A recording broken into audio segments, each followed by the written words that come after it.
Good afternoon, everyone. I'm Rima Al-Azhar. I'm Senior Natural Resources Officer with FAO, and I'm also the ad interim coordinator for the GACSA Facilitation Unit. I'm very happy to moderate this session because I think this is the most interesting session of the 2 days, because this is the session that brings us together, distills our thoughts, and also makes us look forward. So I hope you enjoyed the afternoon in the breakout sessions. And before we start, actually, I want to mention 2 things that are housekeeping. The first thing is that somebody forgot this item. No, you don't need to take a picture of me holding this up. So if this is yours, please come and pick it up from here.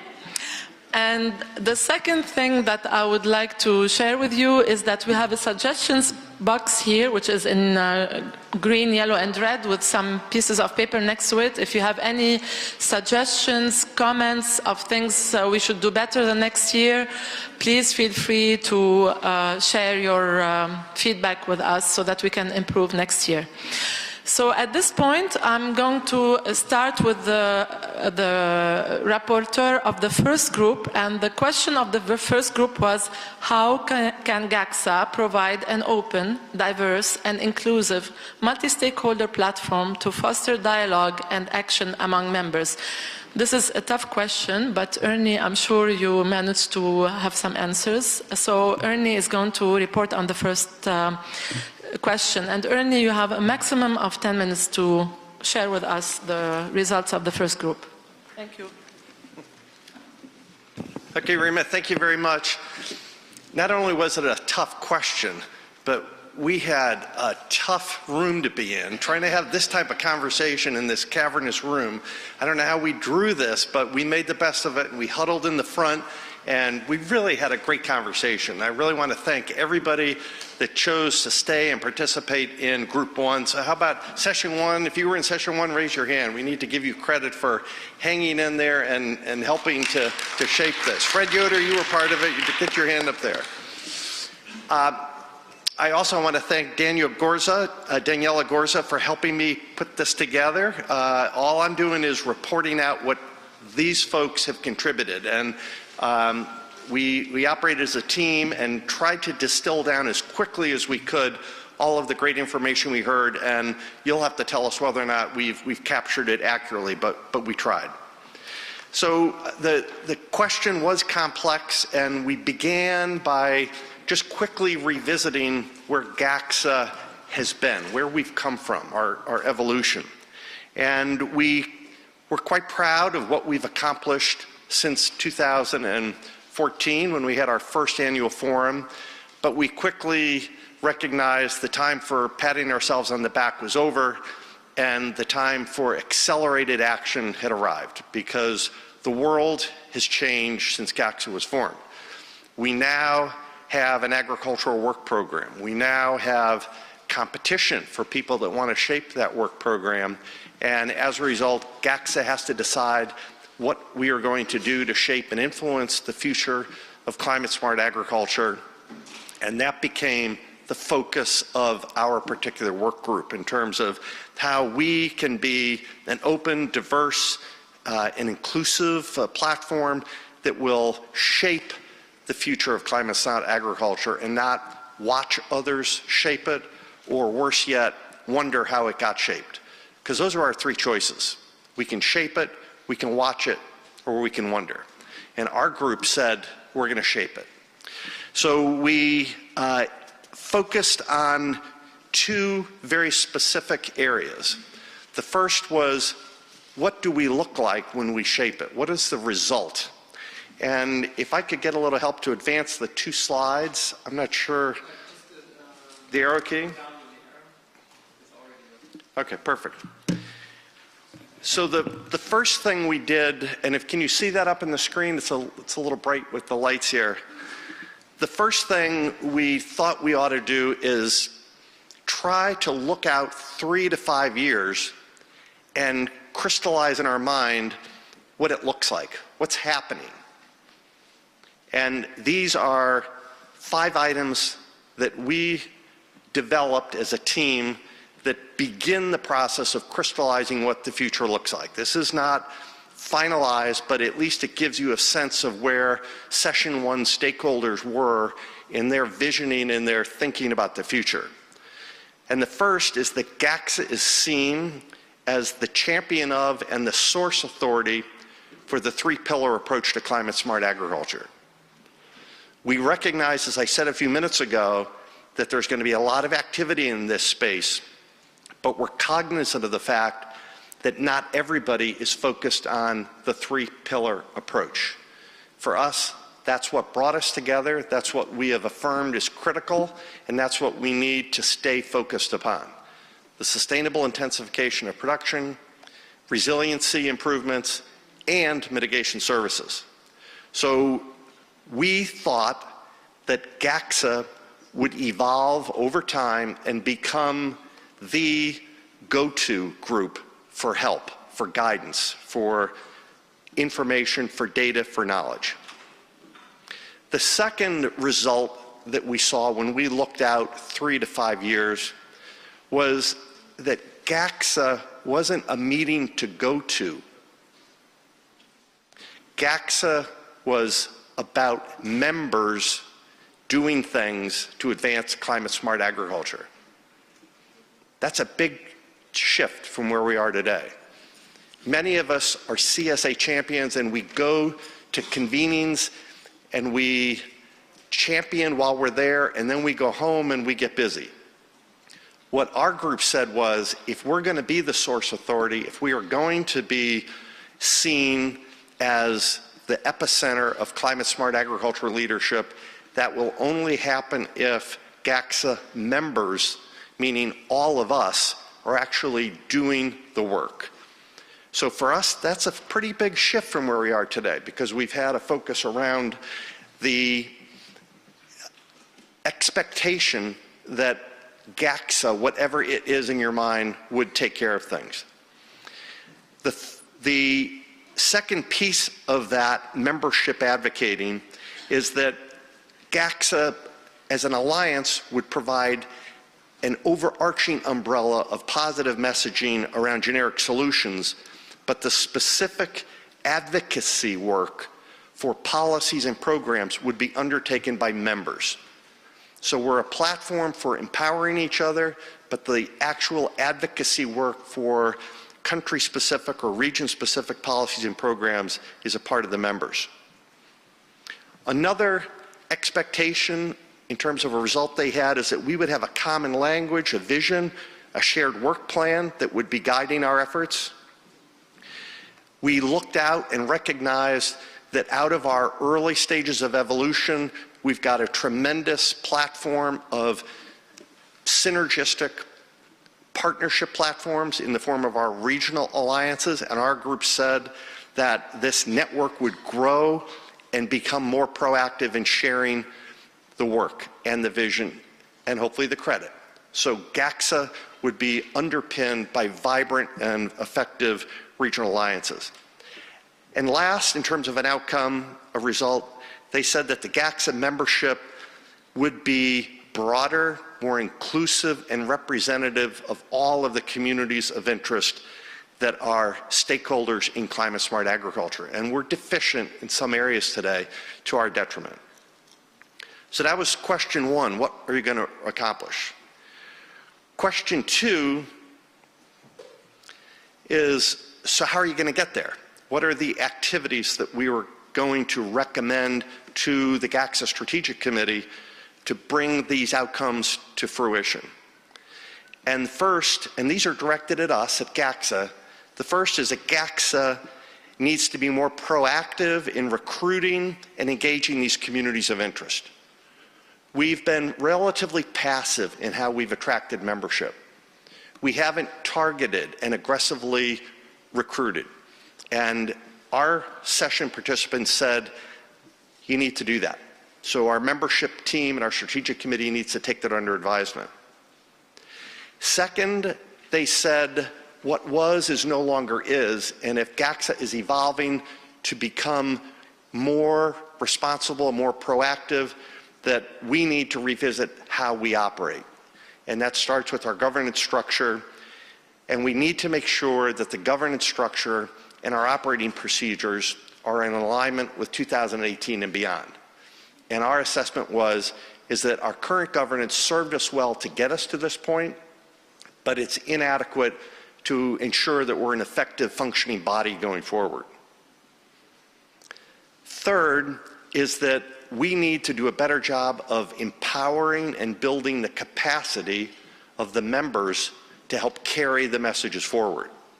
So instead of the expectation of GACSA going off and doing things, we're going to really work harder at empowering members to help carry out work. So there is a capacity building, an expectation that members will do more.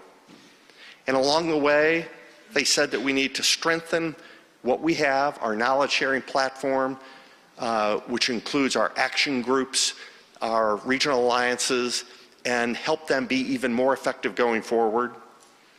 They said that we need to perhaps define expectations of members, because members will now be asked to step up to a higher level of activity and contribution by virtue of their work.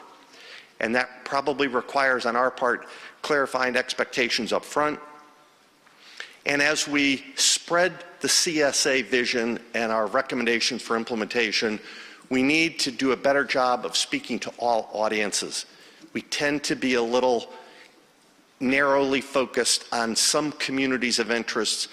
Some of it is technical jargony. Some of it is directed in policy nuanced language that doesn't resonate to farmers on the ground. So we need to be more attentive to that.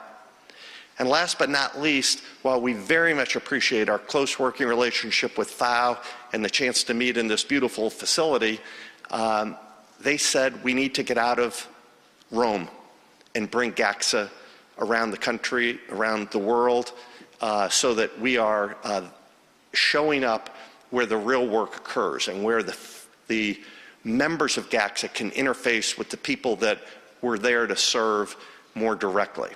So that's not in any way meant to be a criticism of FAO. It's a function of the 2018 and beyond expectation that will be across the world. With that, I think that concludes our report, and thank you for the opportunity to help facilitate. So Danielle and I appreciate all the great input we had.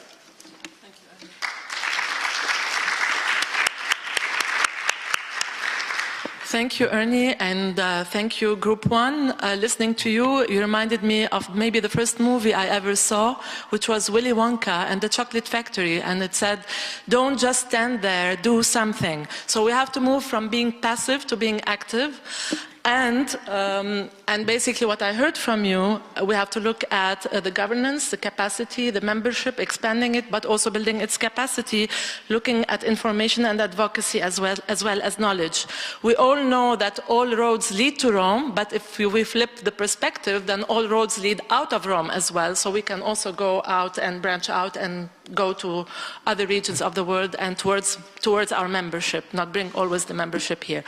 So at this point, I'd like to open it to you. If you have any comments, feedback, if you have strong disagreements, or if you really, really agree with everything that Group One is suggesting, please endorse it. So we have 5 minutes, and then we'll move to the second group.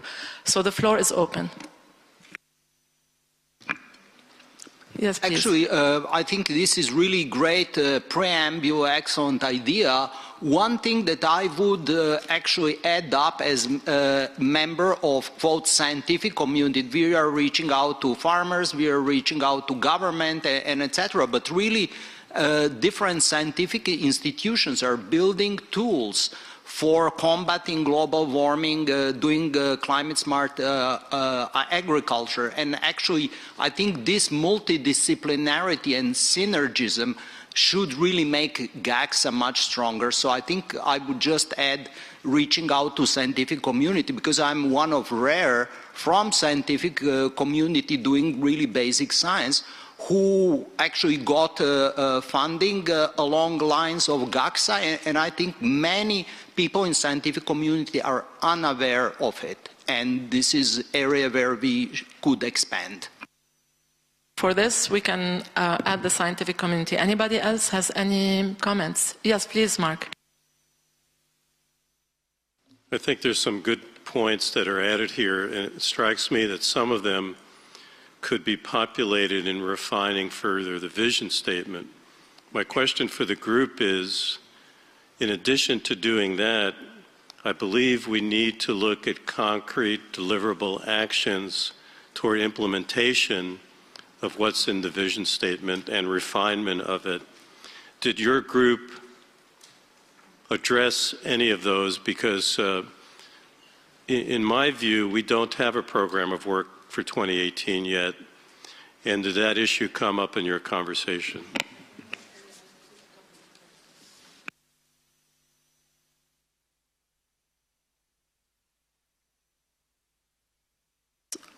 Yes, please. Hi, it's Jan Martin from Solidaridad again. We're not a GACSA member, but I'm impressed by what's been built up over the next couple of years. We've been engaged in many multi-stakeholder roundtable initiatives, and we have experienced that you need to change governance structure and the objectives of the platform every now and then. It's good to stay focused. So we are considering to become members either through our regional offices or centrally, but it would be great if we could also provide input to, for example, governance structures or defining what GACSA wants to do and aims to do, or what GACSA aims not to do, because it's also very important to know what you're not doing, what you're leaving for members to do, because if everybody's doing everything, many times it leads to nothing. Anybody else? Actually, I have a question, and I'm new, as you all know, and I know that different NGOs are very much interested in what GACSA is doing, but they're not yet ready to join GACSA. At the same time, I know that GACSA would like to expand its base and have more NGOs join GACSA.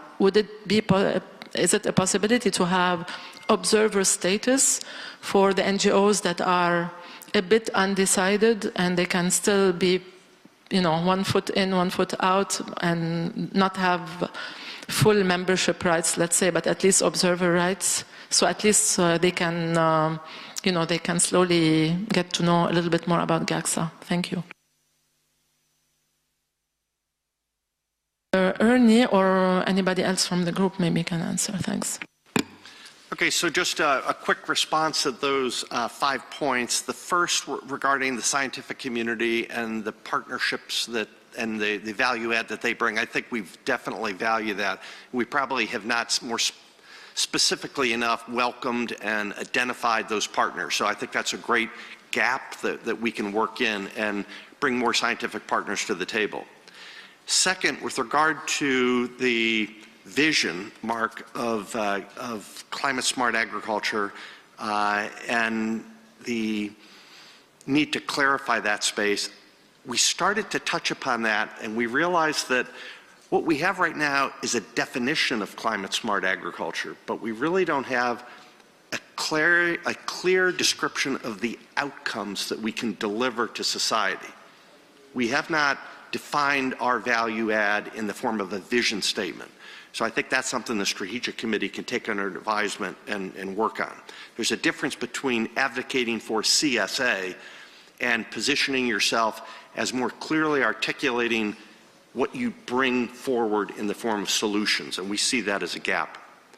Third, with regard to specific implementation recommendation, some of what we were able to capture in the actions are designed to try to move us in that direction, but we have a lot more detail that Daniela has captured in our flip charts that will feed into the Strategic Committee that can help inform implementation. On the governance, it was nice to hear someone validate that it's time to update the governance, because we too think that we're at that stage where a fresh conversation about how we operate is critical, because everybody doing everything doesn't work. And I think we've been experiencing that, and we've learned important lessons because of it. It puts an unfair burden on a few, and many ride along and miss opportunities to help lead. So when I think of our two co-chairs over the last 6 months in particular, where we've scaled back the facilitation unit, they've taken on a tremendous load that probably is an unfair expectation on our part. It is an unfair expectation. And finally, with regard to the observer status, I think that's a conversation for the Strategic Committee. We want to be inclusive, and if an observer status is a way to bring people in and help socialize and get comfortable with what we are about, then I can see a positive to that. But I want to make sure, I personally would want to make sure that we're not a two-class organization where we have members and observers. That feels too government-centric to me, and it feels to me like we can be welcoming and affirming and invite people in to sit with us and invite them to join without creating a second class of membership. So that's just a personal view. But thank you for all those thoughts and recommendations.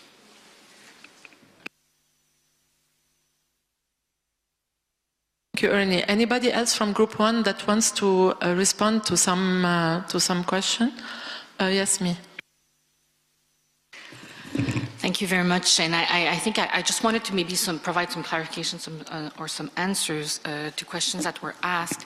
First of all, I mean, in terms of participation, like this interest from the civil society, actually we do have an observer status if such status exists, in the sense that our governance is quite informal. So even for the annual forum, we don't ask whether you're a member. So you have members, observers, or even none of them can come and participate. So that's always welcome. But of course, as we update our governance arrangement, we may want to change that, but I just want to say that that's possible, I mean, according to past practice. Second of all, I think that there's a need to differentiate between engagement with civil society in terms of representation. And the thing is, you know, one of the trend that you may not be aware of is that when we looked at our membership growth, actually, our biggest group now is NGOs and civil society, but we're not even able to catch up with all these members joining in because you know, beyond representation, it's more how you actively engage members, because that's really our assets and our main actions for delivery. And the second thing is, I mean, it's through the action groups, which are investment, knowledge, enabling environment, that's where we usually try to also foster engagement with civil society, meaning that each member after that, when they do either have events or engage at the country level or have projects and go to the local level, they include these participatory processes. So it's not just looking at membership, but looking at how members are integrating that in their activities as they are scaling up climate smart agriculture approaches. So let's not be, you know, looking at the only measurement as what is our representation. And if we would look at that, actually, as I said, we would see that there's many more NGOs, but I'm not sure that we are engaging them in the meaningful way that we should.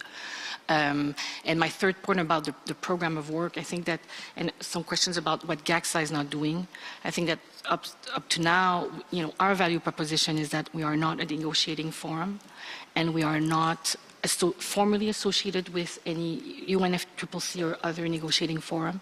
We're not an implementing body. And I think that the Group 1, when they said it, we're not as well just a place to go to meet. You know, we still want to be action-oriented, so that means if we're not implementing projects, it means how we can bring dialogue and findings closer to the ground.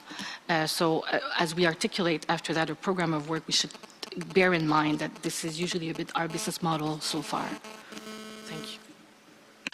Okay, we're going to move now to a question to the number 3, the group number 3, because I was asked by the group number 2 to be kept till the end. So group number 3, the question was, what are the most important topics GACSA should become a discussion forum for?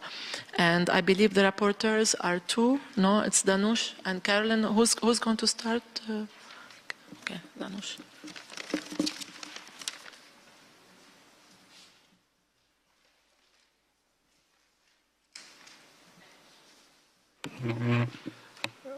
Thank you, Rima. And as Rima mentioned, so we're going to split this presentation from our group between myself and Caroline.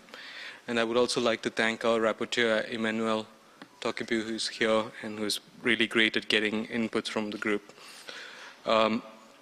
We approached the topic slightly differently in that we had a set of discussion questions, and the approach was to try and get these questions answered. But before we go into that, so what we did was we shared the GACSA strategic vision with the participants and had an opportunity to get some very quick feedback from them. And I just want to go through that very quickly, and perhaps this is something the strategic committee can discuss in more detail tomorrow. These comments include, so there was a comment that, the multidisciplinary approach that GACSA takes, it's not sufficiently highlighted in the vision document, and it could be more stronger coming out there. So that could be something for consideration. There was also a comment that there are a list of activities listed, but these seem more like goals, and it would be better to keep the goals, but define specific activities as we're doing now today to achieve those goals. The key objective too is really good, and the general impression was this is an area where GACSA can really add value, and maybe we can bring it out also in the other communication materials for GACSA. The role of GACSA, GACSA is not a funding entity, but in sort of facilitating or supporting members to access funding, and it could be capacity building or making a case to funding institutions about the value of CSA. I think that did not come out, and this was the impression from some members of our group. Others also called for explicit recognition of land degradation through conventional agriculture is needed in the vision document. And the balance between long-term and short-term objectives and goals, this did not come across very clearly to our group, so this might be something to keep in consideration. So, there was a very pragmatic suggestion as in how rigid the vision document should be, or whether it should be a living one which allows some flexibility, and that was a suggestion from Caroline actually for the strategy committee to consider. And really, there were some very compelling messages from people working with farming communities, and the situation out in the field is quite dramatic. And this really needs to come out in the vision document, maybe in the background section. And for instance, there was the example given of how climate change is causing changes in the pests and diseases, which is really affecting farmer livelihoods in many geographies. And these are real issues, and this needs to come out more dramatically. So that was the background and for consideration of the strategy committee. But moving on to the questions, I will go through the responses to one of the questions, and Caroline will go through the next one. So the question we had was, how can GACSA members develop concrete actions towards implementing its updated strategy and vision document? So I'd like to categorize it in a few categories. So there were a lot of good comments related to the matchmaking function that GACSA can play. And this has already come out in some GACSA materials, but very tangible, practical ideas. So one suggestion which came from Juliana was maybe we dedicate a part of the annual forum for matchmaking. So there could be an opportunity where each member comes with just one slide, 3 points, saying, in our annual plan for next year, these are our priorities in terms of CSA. This allows others to know what we're planning and then achieve synergies. And ideally, this should be done in the beginning so that you have the next couple of days to network and make these things happen together. And that could be value added. And Dalma brought us to the 21st century by saying that, whatever we do, it should be very interactive. We should have a web-based platform where these activities can then be loaded, and then you can search for people working on similar topics. So if there are people working on solar energy, you search for the keyword, you find who else is working on that, and you find partners. And similarly, using web-based tools as well, rather than, we are a privileged few here sitting here in Rome. There are others working on CSA who cannot afford to be here, so we need to be inclusive through web-based tools. More work needed on metrics. Identify the investment action group and others are working on this, but achieving synergies with other processes, particularly the one by multilateral development banks working on metrics for climate finance and resilience. There were some very concrete comments on improving communication. So we noted that the social media efforts from this event, for instance, is not as much as it could be. So practical things like creating a Twitter group could really enhance the outreach, analyzing the results from efforts so we can improve this. And we recognize, as Ernie mentioned as well, this is not a set of things for the facilitation unit to do.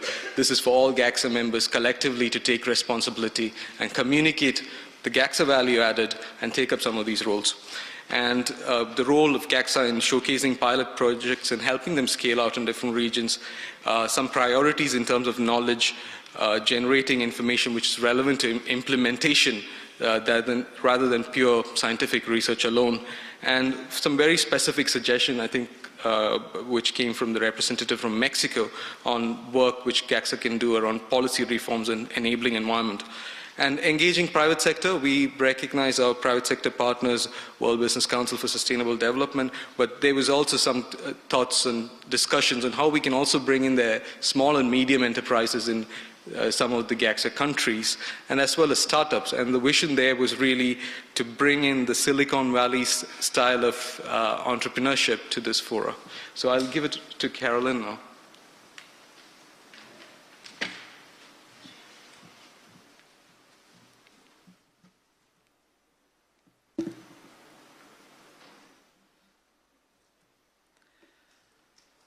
Hi, thank you. And I will just start with the comment that we had a very lively group. I actually have 2 slides, and I will step through them as quickly as I can. But we were charged to identify the key scientific questions and future directions for increased GACSA impact and laying out a strategy for a strategic way forward for major elements of GACSA vision and value addition. We kind of focused in on 2 main areas around which the comments clustered, and I think this is really in the first part of the scientific questions and future directions. I don't think we quite had time to really set out specifically GACSA vision and value addition, but I think the conversation was quite rich, and hopefully the notes from the session will be helpful in articulating some of these things a little bit. So we started off with just a kind of interesting perspective, which is, instead of thinking of an iterative way forward for advancing agriculture, maybe we need to turn this on its head and think about, if we accept the premise of the Paris Agreement, what do we have to do with agriculture to make that work? And just really think about what that means. And so these were some of the things that came up in the conversation that were related to this question. Yes. I've got to wrap up. Oh, all right. Well, thank you. I wasn't looking in that direction. So you can read this screen yourself. I would like to just pull out a few. I think the encouragement of communities to collaborate on goals was a theme that was important. Inclusion of sequestration as an aspect of the whole climate smart process is important. Improving the roles for women is critically important, and this is not just in the roles as farmers, but in the roles as persons who dialogue about implementation or strategies or even provide governance. And it was noted that that there are considerable abilities here that have yet to be met. So let's just go to the next slide since we're wrapping up. Oops, I might have done it twice. So the other sort of focal point was considering how the major problems that are bringing the GACSA members together, that is to have a little bit more of a holistic view in problem formation as a way of bringing together methodologies and priorities.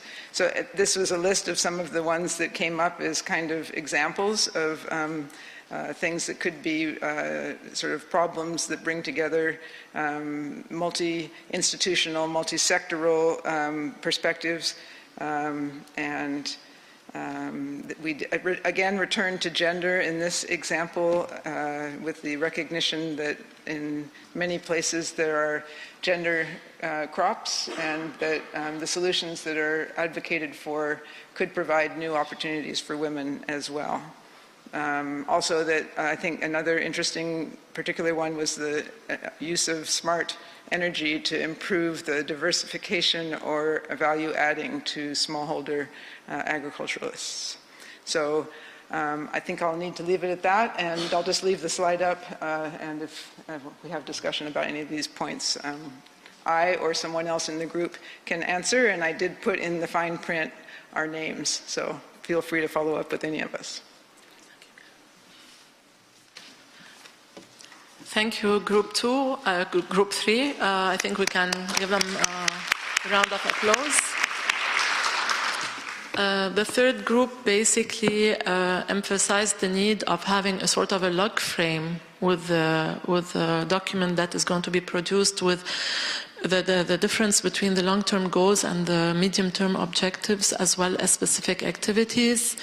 They also emphasized the role of communication, the fact that it is a multidisciplinary, multi-stakeholder platform, and then they proposed a whole slew of technical activities that could be implemented depending on the context where the country that we're talking about.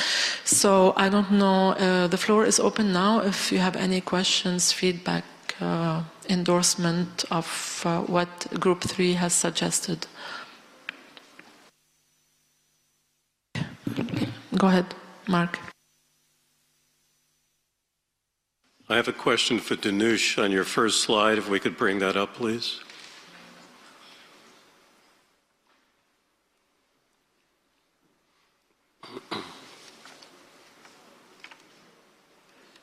This before? This one? Well, I can't see it. Oh.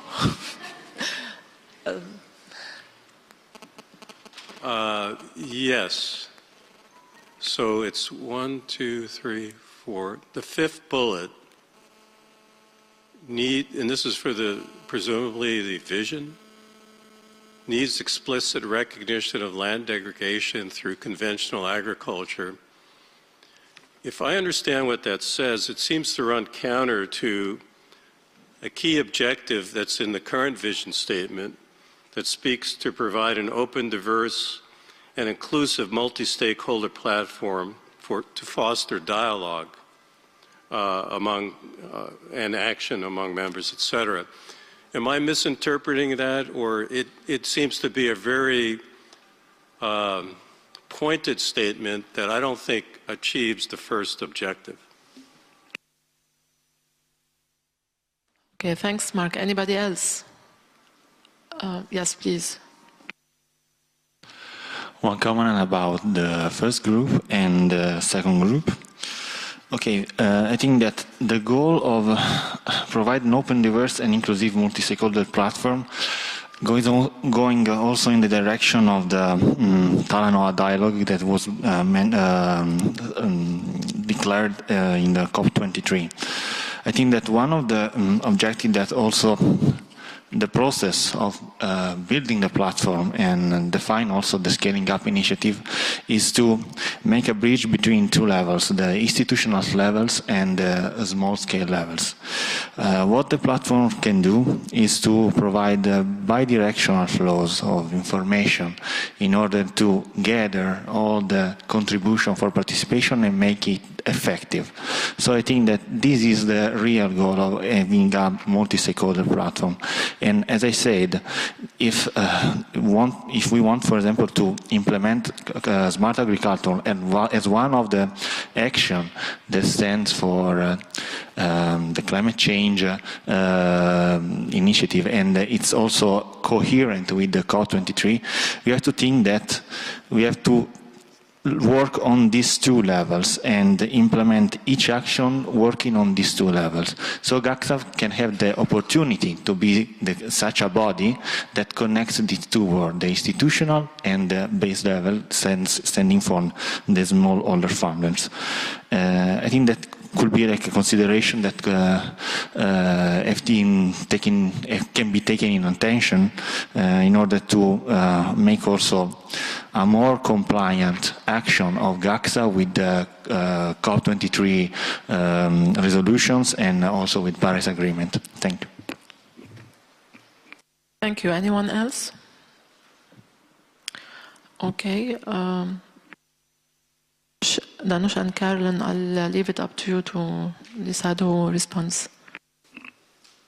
Okay, maybe I will just respond to the comment which Mark made. So Mark, we were just sort of, these were the comments which came out in the group, and we were just capturing that in those bullet points, and a lot of detail actually is lost by summarizing it just in a single line. But maybe I'm actually looking towards my group members. I think, Richard, you actually brought this point, so maybe let's have a collaborative discussion here, and if you could highlight what the points were, and then it can be considered by yourself and the strategy committee. And these are just suggestions we think came up, and it has to be still discussed and agreed upon. I think on the point about degradation, the feeling was that maybe the text wasn't explicit enough about the situation we're in terms of reversing degradation, whether it's the extent of degradation caused by conventional crop production or the loss of essential pollinators, loss of agrobiodiversity, all these things. I mean, these are well-known statistics and they're very high. And an open and inclusive discussion about that would, I think, be quite useful in terms of addressing the problem in order to make us climate resilient and climate smart in the future. Because it's, I mean, part of the equation is reversing that situation in order to become more resilient to an increasingly accelerating level of climate change and climate variation. So, which I think also reflects on the issue about sort of medium to long-term transformation. I think the feeling from many of the group members was that the transformation needs to be a bit more urgent than that, and that reflects. So the two issues are connected. Thanks. Would any one of you like to respond to the one of the? Yes, Ernie, please go ahead. I guess just speaking from the perspective of a member and a strategic committee member, while I appreciate that view and that concern, I think it's important that we think about how we're framing that, because that comes across to me as one form is better than the other. And what we've been saying in GACSA over the last 3 years is that we are a platform for all forms of agriculture, and there's plenty of problems in every community of practice. So to single out one platform and draw attention to problems without singling out other platforms may not lead us to where we're trying to go. I think what we have been trying to say is every form of production agriculture is deficient. Every form needs to transform and improve. And when we start pointing fingers at one or the other, we become a different community. And that's why, to Mark's point, I think we've been intentional in trying not to do that. We've been trying to be inclusive and pointing out how all systems need to transform and improve. So I would encourage us to stay on that course and not start trying to pick winners and losers, because we're all losers at this stage and we all need to improve. Anyone from the panel like to respond to the first? Well, because there was a suggestion to include the institutional as well as the community level interventions. Would anyone like to respond to this? Carolyn. I think that was more of a comment, so I'm not quite sure how to respond. I just wanted to add one more comment to the, it's not, I think the call that's coming from this group is that even for climate smart agriculture, we need to move beyond agriculture as a sector. And so if we're becoming multi-sectoral and multi-institutional in the way that we're framing the solutions to problems that exist, there's not a whole lot of benefit in pointing out the weaknesses of prior history in each of them, or we would lose perhaps a lot of time on that anyway. It's not to say it's not there. I think it's known, and maybe it needs to be articulated in a solution form instead of as a problem form. That would be. As for the different scales, I have to admit, I either drifted for a moment, or if you could just summarize your comment in a few words, maybe it would help us to respond. It was addressed to the first group, actually, if I understood it correctly. No, it was more for the first group than the group number 3. For the first and for the second. So the idea is to if we want to implement actions, we have to think about a frame. A frame could be think about GACSA, one of the organisms that could implement the Talanoa dialogue that has been proclaimed after COP23. In this sense, it has sense to have an open and multi-stakeholder platform that could be useful to gather and to connect the two levels. I was part of the first group, and during the discussion, I've been mentioning one experience of one member that has been in Bonn at COP23, and he mentioned that he was surprised about these distances between the two zones. In the COP23 there were two zones, the Bonn and the Bula zones, the ones for negotiations and the ones for side events and civil societies. And he was surprised at how the role of agriculture in the Bula zone, or in the Bonn zone where there were the negotiations, was very, very strict, and even if in the civil society zone, the role of the number of side events related to agriculture was very, very high.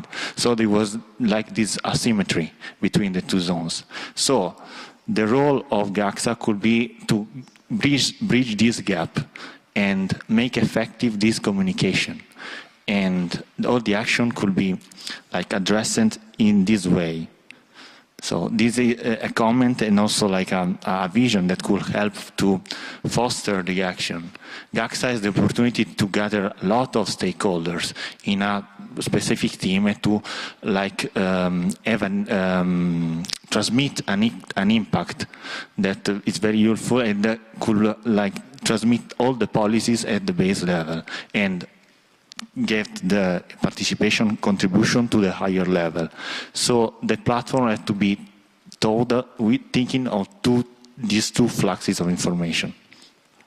Okay, thank you. I think we're going to wrap up this group. And just for the last comment, just to let you know that the people here, and some people here in the room were actually in the Bonn zone and other people were in the Bula zone. So, and that's the beauty of GACSA, is that the membership of GACSA in Bonn was in both the Bula and the Bonn zone. So just to let you know that this is exactly what's happening within GACSA.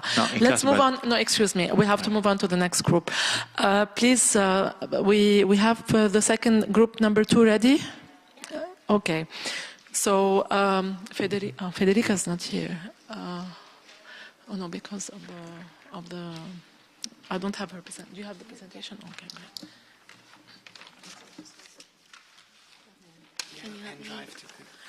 Okay, so the second group, the question was stakeholders across the board are scaling up CSA. What can GACSA do to facilitate their work? And it's Alison who's going to present the discussion of group 2.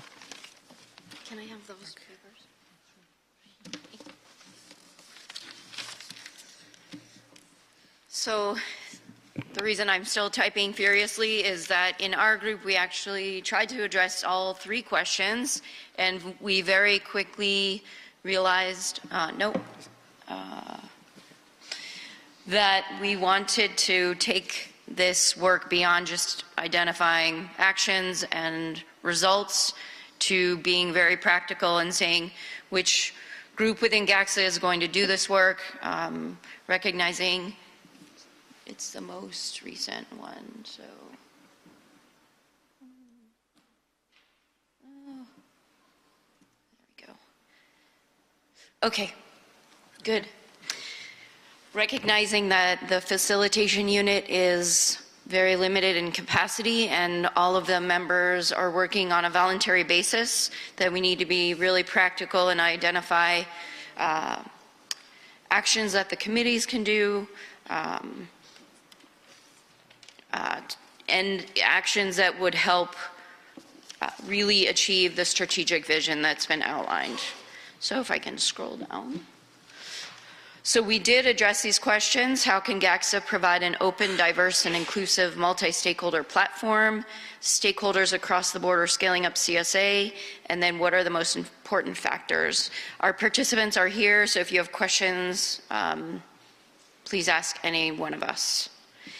And so what we did is actually, in preparation for tomorrow's work within the action groups, we identified things that are really needed, basic things to make GACSA more functional, and changes that could be made quite quickly that would help increase communication and work.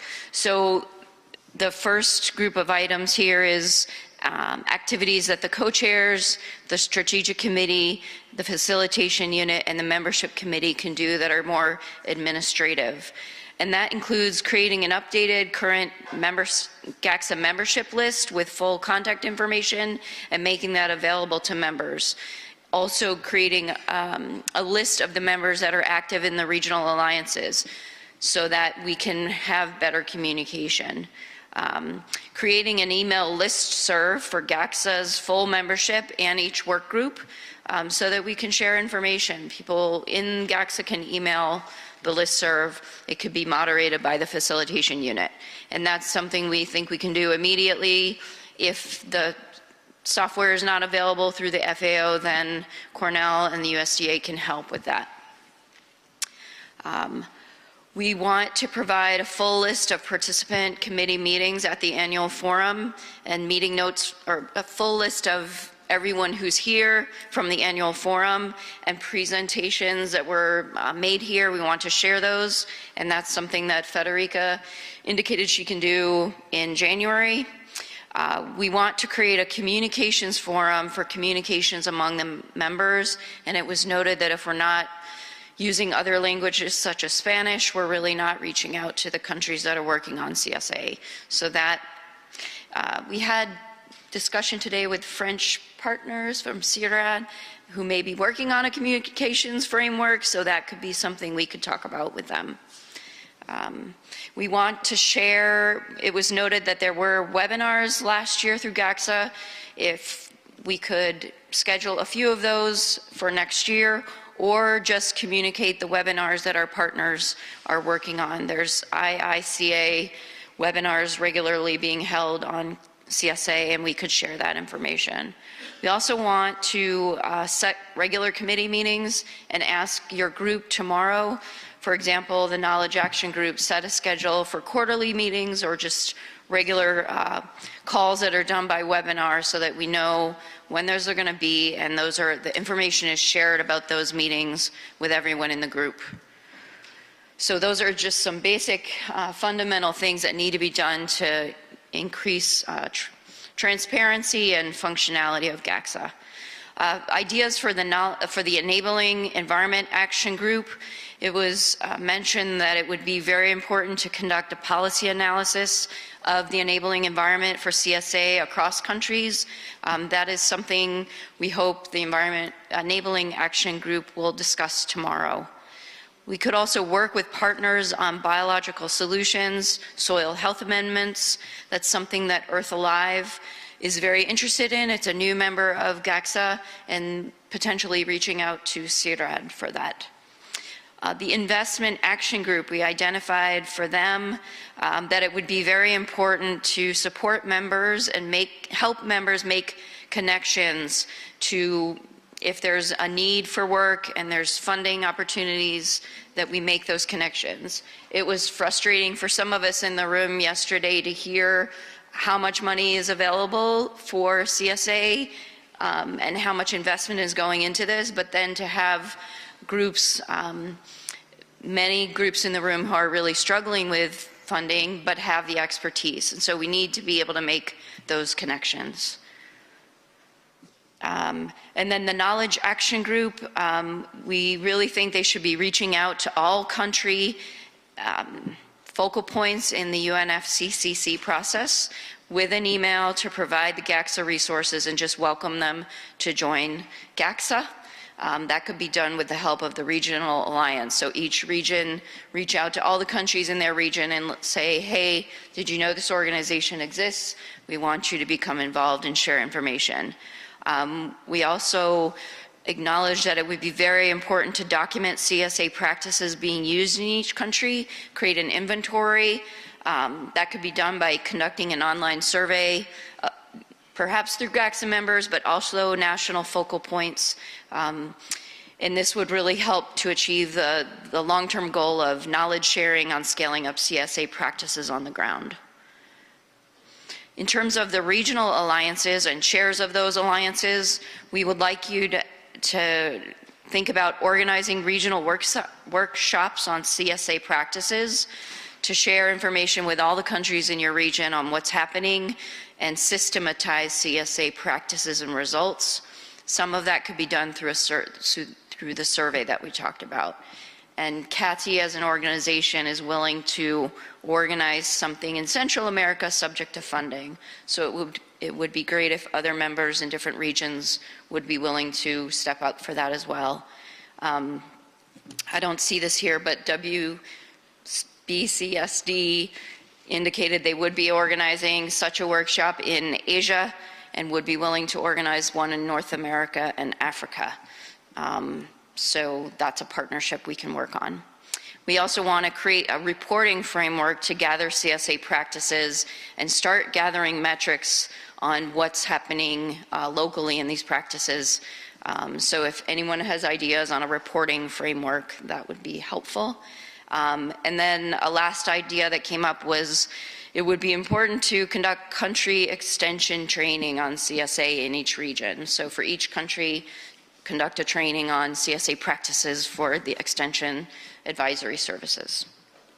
All right, great, thank you. Thank you, Group 2. I believe this is a great list with, action-oriented, with who's going to be responsible, and you even have some dates. So I think this is a great document to start with and to build on. Anybody has any comments or feedback, questions? Yes, please. Thank you very much. I've been hearing all the interesting comments and suggestions that have been done, but maybe I miss one of them. We have talked about different land uses, like, for example, conservation or forestry or ecology, just to support the strategy of the CSA. But I miss a bit the aspects related with the scale of working, which is important and has been discussed these days in the European Commission. I'm mentioning which is the level of what we want to work, or how can we approach in different levels. And the scales could be plot level, farm level, and landscape level, with different links to the different policies. I think it was not mentioned, but maybe I miss it. Thank you very much. Anyone else? Yes, please. Thank you so much. Actually seeing there is, a lot of inconsistencies there. Well, at some point they're giving us as to who is to implement and the MNBB, the time frame. If you look at the last part, the second from last, who is to do what, by when? It's not clear. I think you should have you were supposed to have proposed to say, this is what we propose. And then the group has to maybe say agree or not. So if you leave it blank like that, then, to me, really, it's a sign that we have failed really to agree on certain issues, on certain points. Thank you. Any other feedback? Okay, thanks. Please, Alison, if you can respond. I mean, to that last point, we had a lot of discussion in the room. It's a short amount of time for planning.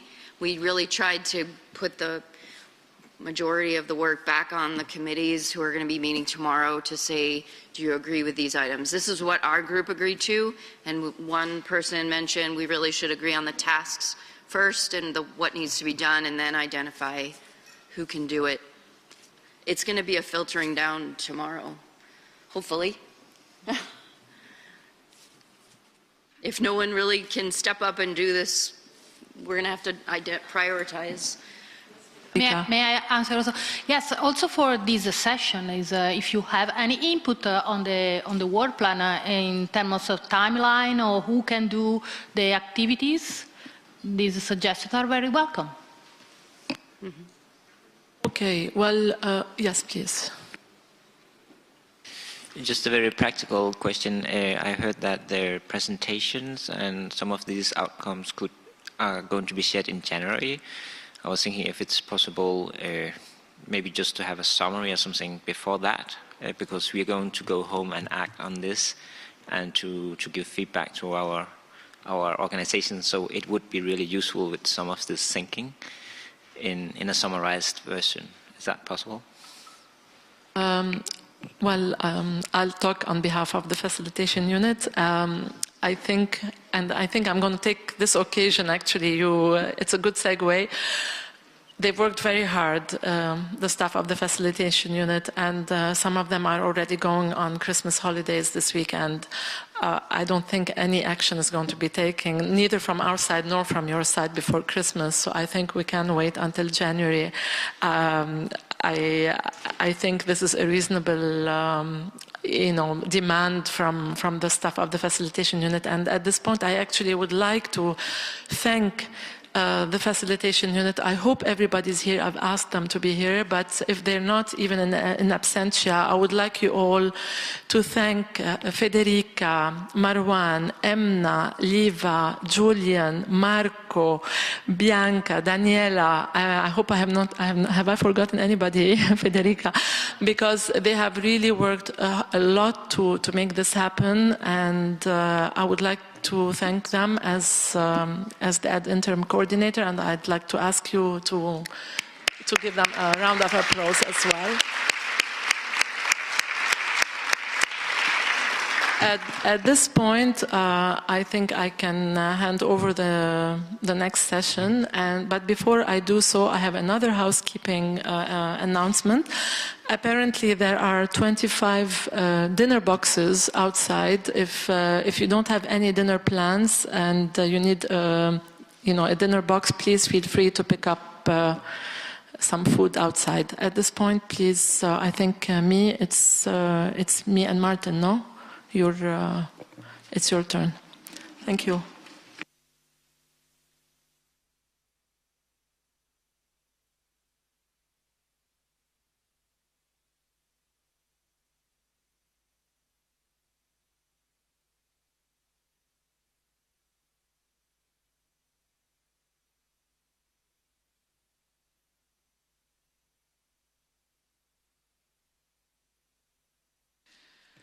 Yes, thank you very much, Rima, and I'd like to actually add my thanks to you as interim coordinator, because I know that as well you've had to devote quite a lot of time on top of your usual functions, and also thank the facilitation unit for all their work. Unfortunately, Martin cannot join us at this point because he had another work emergency to take care of. So we're reaching the end of our session, and like to really thank you all for the active participation and input. It was a very rich 2 days, and you were really focused on how we can concretely operationalize this alliance that we all care about, but how to reach the next level. And I think that it gives us a lot of material to work on again tomorrow when we meet in the action groups. And you're all invited to participate as well, because the way we're going to move forward will be through a work plan of the Alliance, respecting so far the governance arrangement, which is that the delivery mechanisms are through the 3 action groups. But a lot of the discussions and the breakout sessions brought about the how, and within each action group, how we can be more inclusive, how we can bring more the local to the global, and as well the multidisciplinary nature of it, the fact that practices is not enough. We have to go beyond that systemic approach. And I think that we've seen at least that since the inception of the Alliance, there's been a massive progress in unpacking and building up, convergence about what is climate-smart agriculture. I know that people have said, okay, are we talking about the same thing, a common approach, but I think we're all clear about the fact that there are 3 pillars and that it's not one or the other, there's no option. It's like how we can foster better integration in terms of having these triple wins. And there's a growing recognition that this is possible and that there are co-benefits. And I think that in each of the pillars, as the discussion is evolving in different global policy agenda, just on the mitigation, we used to have reduced GHG emissions, and now we've intentionally added or sequester to reflect the idea that of carbon sequestration as an important element of that pillar. And of course, on the first pillar on sustainable productivity, there are so many new ideas, and that has come up in yesterday. So GACSA has to be fit for purpose. It has to evolve in that, and that makes the dialogue more complex, but it doesn't mean that it's more confusing. We still consider that the 3 pillars of climate-smart agriculture are the outcomes we're thriving for. It's just that we need to do them not necessarily at the same level, each of them, but at the same time, certainly. The other thing that was kind of clear that we heard as a message is that the COP23 kind of coalesced this willingness and formalized it, and we need to find a way to contribute to that process. We just don't know yet how is the best way. And again, I think that there's a recognition that we're not a negotiating process, that many of the members participate in these processes, so the best way is probably to facilitate informally how we can all contribute better to that process by the March deadline. On the governance, I think that what we heard as well is there may be a need to adapt to be more fit for purpose while still keeping the light process that we've had so far. But on decision making, consider how to be more effective, efficient while remaining inclusive. As well, membership engagement. Yes, representation, but even in the growing membership, we've quadrupled over the last 2 years, and I'm not sure that we really know who we are yet, and there's really a lot of opportunities to be explored there. As well, consolidating as a matter of urgency an enabled and appropriately resourced facilitation unit. Many of the voluntary alliances, to be successful, can take about 5 years to consolidate, but they all depend on a robust facilitation unit. Not necessarily, it doesn't mean that it has to be big, but there needs to be one. When you rely on connection, and I think that that's the way that a key message as well is that as there's increasing calls for collaboration, breaking down silos, and partnerships, there needs to be a value attributed to that function as a result, because and it's hard, it's not as tangible as saying, okay, I'm delivering a project, but if we want to achieve more impact, who's going to do that connection so that, again, as many of us said, the product of the greater good is the result is greater than the sum of each of our individual action. And consolidate the delivery mechanisms of the action groups. The members are the implementers, and that's our value addition. So as we propose things, we need to, every time we propose things, it's an ask to ourselves. So what am I willing to contribute to that when I ask, we should do that? It's not, GACSA is not external to the members or the action group. So we need to see what we can do within the alliance. And it's important for us, of course, to maintain the multi-sectoral, multidisciplinary character, small and large, north and south-south. So that was quite reinforced over the last days. So in terms of critical next steps, it will really be important and crucial to bring in the next month together a concise strategic vision and program of work that can give us a clear picture of where we want to be in 2 years, which will coincide with the 5th anniversary of GACSA, and that's something that is much more powerful in terms of leveraging resources and as well moving in a much more effective effective way to a common goal. So I'd like to thank you all, but before we leave you to go to even I guess, you ruminate on these thoughts and see how you can contribute tomorrow. I would like to give the floor to Mark Holderness, who's the Executive Secretary of the Global Forum on Agriculture Research and Innovation, and one as well of the founder and quite involved in GACSA since the inception, to give us some concluding thoughts to call us for action. Thank you.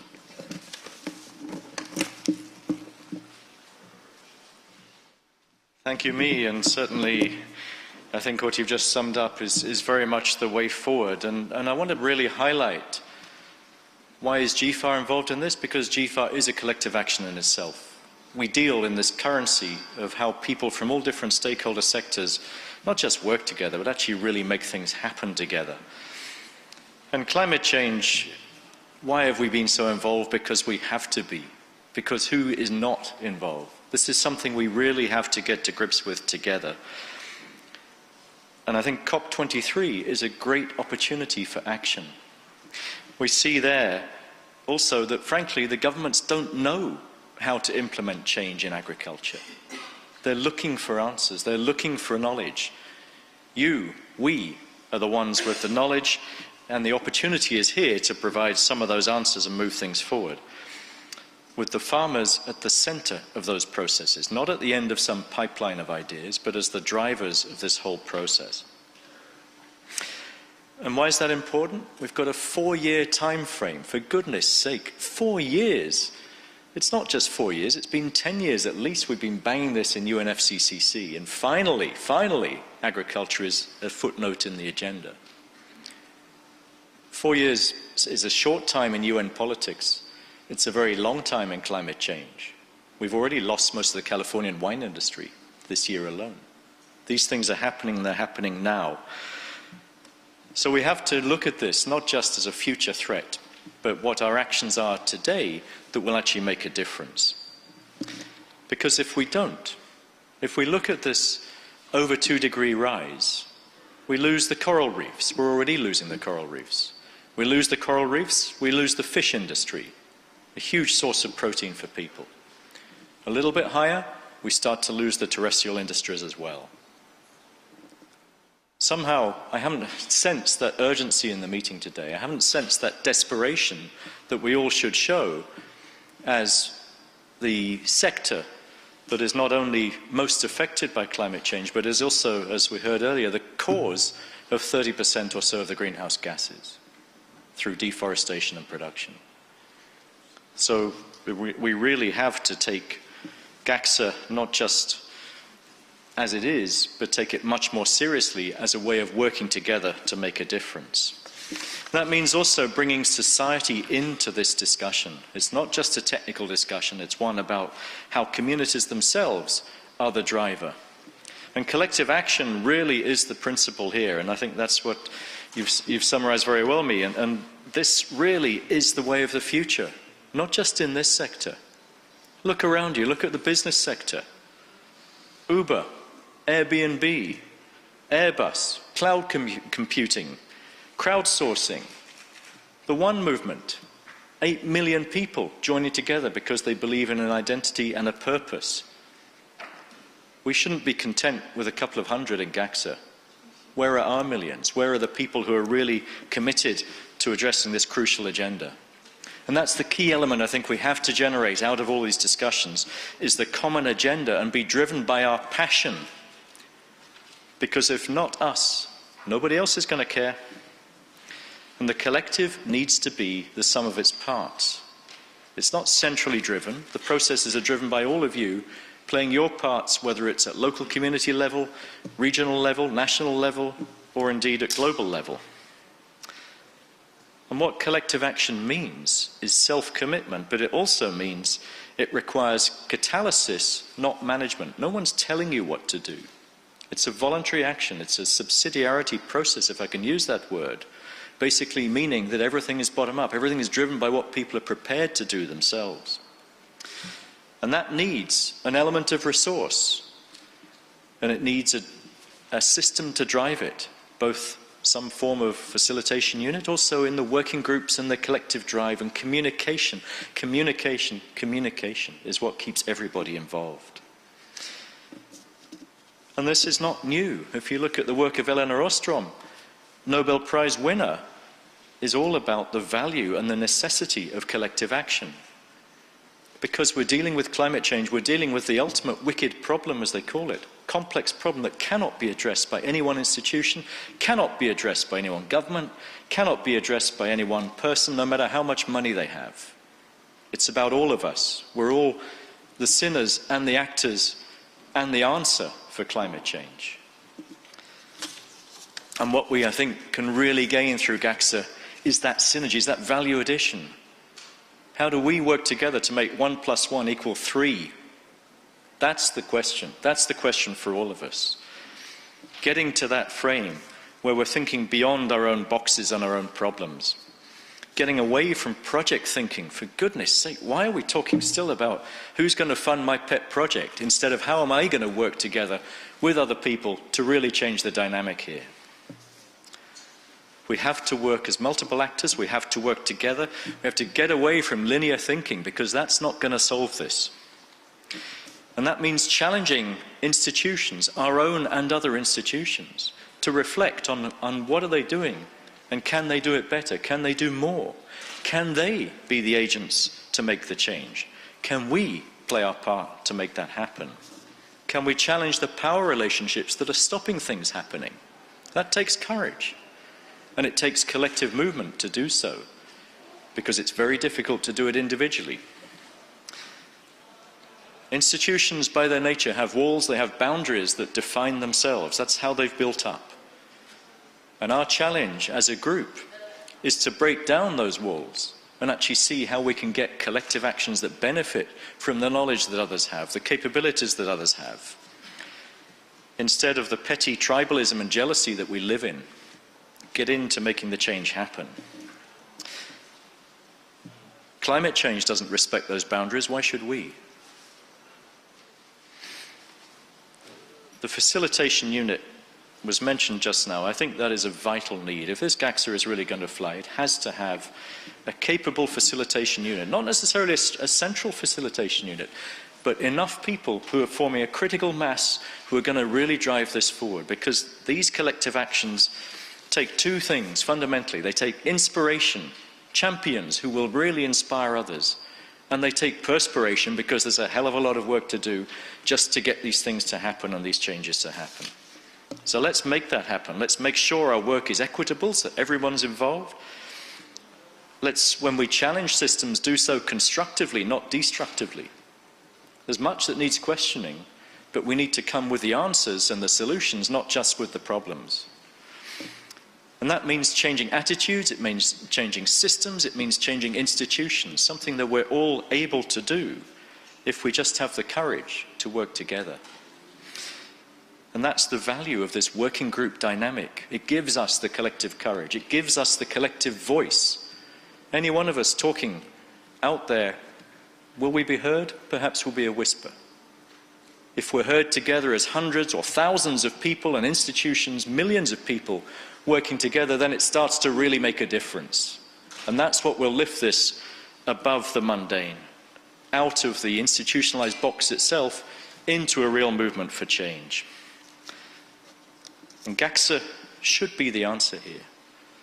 But it won't be unless we let it be, unless we make it be. And fundamentally, I think we have to engage much more with communities at all levels. Local, national, regional, global, whichever level of community we're talking. And that means helping people to think about their own futures and own the problem themselves. What is their desired future in 20 years' time? What does their agricultural system look like? What are the implications of climate change? And therefore, what's their desired future and what do they need to get to? That's how we will really engage people and bring them in. That foresighting approach and then backcasting to what do we need to do about it now is what will produce the answers. There's no prescriptions here. There's no ultimate answers that will fix it around the world. We have to work with real people, with the culture in agriculture, as to what it means for the change that they are prepared to make for themselves to really make a difference on a global scale.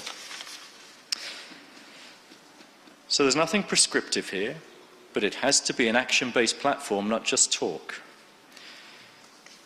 We have to really be thinking about what are the bottom-up ways of looking at the problem and creating that two-way loop. What can international knowledge and ideas inspire at local level? And what can we learn globally from what happens in the realities at local level? We need this perfect circle of knowledge and learning. At the moment, it's very fragmented. And that virtuous loop also gives us the opportunity to track the impacts of the dialogues and the actions that we're bringing forward, so that we can show how what we're talking about here is changing institutions, is changing systems, is changing farmers' lives on the ground, is changing the climate. So the key need here is for real collective action. It's for learning, it's for advocacy, it's for awareness, all the things that we're doing, but we need to do much better, much faster, much bigger.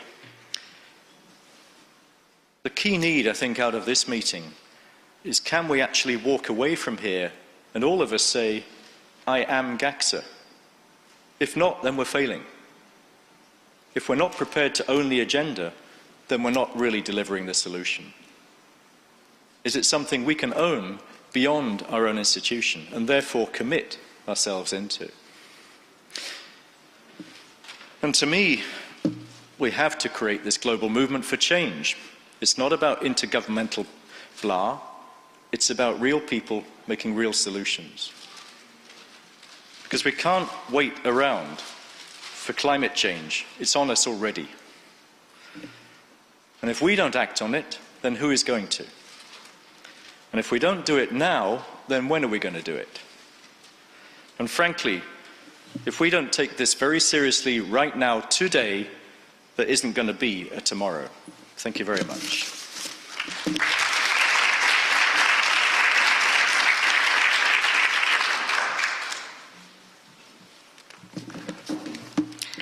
Thank you, Mark, for this very, very inspiring call for action. And rightly indeed, I mean, time is of essence.